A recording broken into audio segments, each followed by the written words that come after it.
few gripes with this because like most people don't read blogs, and people in the EAA community read blogs. Like super smart people read blogs, but like I think they should be putting money into like TikTok challenges, because really I think what needs to be done is the entire world there needs to be like a mass spreading of these ideas. Like EA, you don't just need super smart people involved. You need people who can campaign to the politicians. Like, hey, there's Malawi still uses lead in their paint. The Australian government should get involved in this. Or like, you know, other countries are using spice or using lead in their spice. The Australian government should go and talk to those countries and do some research, whatever it is, you know? And we need regular people to know about these issues and to know about EA and all the good they're doing. And just because it needs to be in the public consciousness, because it's not right now. EA is not in the public consciousness at all. And they have so many good ideas, and there are so many brilliant people dedicating their time to these projects. And like, it's kind of ridiculous. It shouldn't just be blogs. I don't think at all. That's a really interesting point. I like, and wasn't where I thought you were going to go with it. I'm like I haven't quite made up my mind on the blog thing, but I think I'm like somewhat sympathetic to it, where I think like I could imagine the expected value of it being quite good. But also I think you're exactly right of like why are we just looking at blogs? And I think this is one of the gaps in the EA movement, where like we almost need more like Instagram influencers on like in EA, just because like I think the movement doesn't naturally attract that set of people. So there's like a set of skills that are being lacked there. And you're exactly right that like it's actually something that we like tentatively think about doing. I don't know if we'll ever do this, but it's definitely something that like we've considered of like people all across Pakistan use like TikTok and all sorts of different like social media things.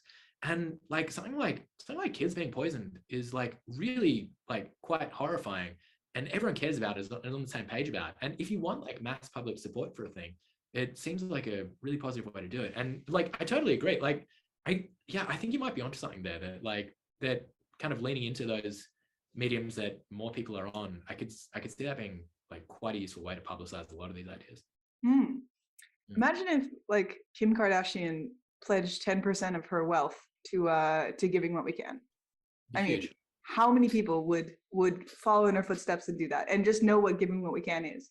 And like what you said about Pakistan, I mean, you could probably pay 10 Pakistani influencers $10,000, like some of the top ones, to talk about lead in the environment, and then immediately all of Pakistan is talking about this. Yeah.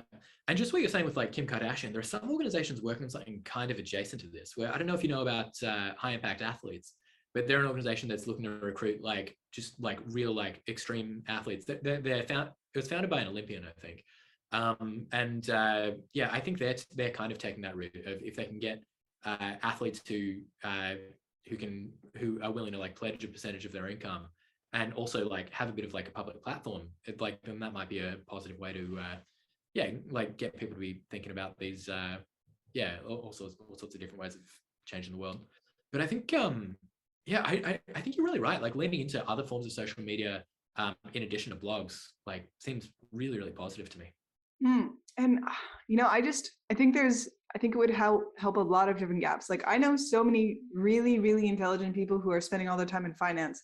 And you know, there's this concept that like you spend your time in finance, you donate 10% to EA or whatever, and it's fine. But like if it was just maybe higher status to be part of EA, or if everyone just kind of knew about it, like we could potentially make these EA causes like really cool things to do that everyone wanted to do, that people were like, you know, they could get great street cred essentially from doing it. Like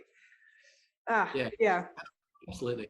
And I think you're right. And I don't like, I think it naturally is like there are certain parts of it that just are really good. Like if you're working on something that's like really positive for the world, like one thing that we found is people just get really psyched up about that. It's like the world's been like there've been a ton of things that have been pretty bleak about the world the last couple of years, and it's really nice to like a bunch of people I know in EA are doing things that are just extremely positive for the world, and it's really inspiring to see people working on that. And I think the more people we have doing it, the better.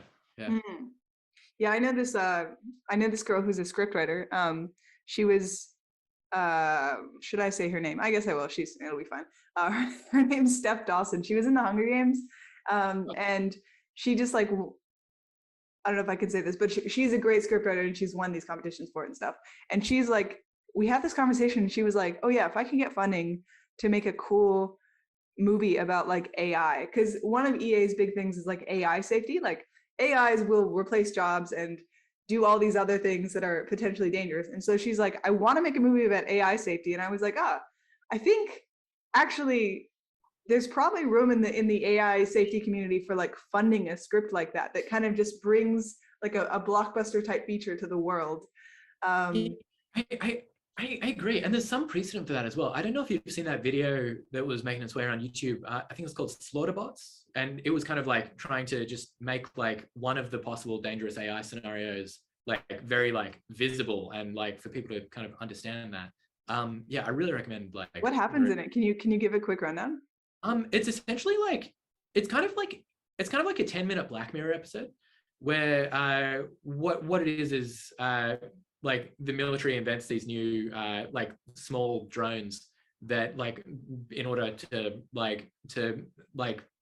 in order to win a war with like less casualties or something like that. But then it explores like, okay, so what happens once everyone gets that, and what's like the equilibrium we get on, and what happens once that's used as like as part of terrorism and things like that. And it just it kind of unpacks the implications and dangers of that technology becoming one, developed and two, widespread. Is And the end result more casualties? yeah, it's terrifying. It's it's a really interesting yeah, it's a really interesting video. I strongly recommend watching it. I don't want to spoil it too much. Okay, yeah, I get it. Spoiler alert. Yeah, it's interesting. Yeah. EA is a cool community. We just did this AI safety meetup yesterday where all the nerds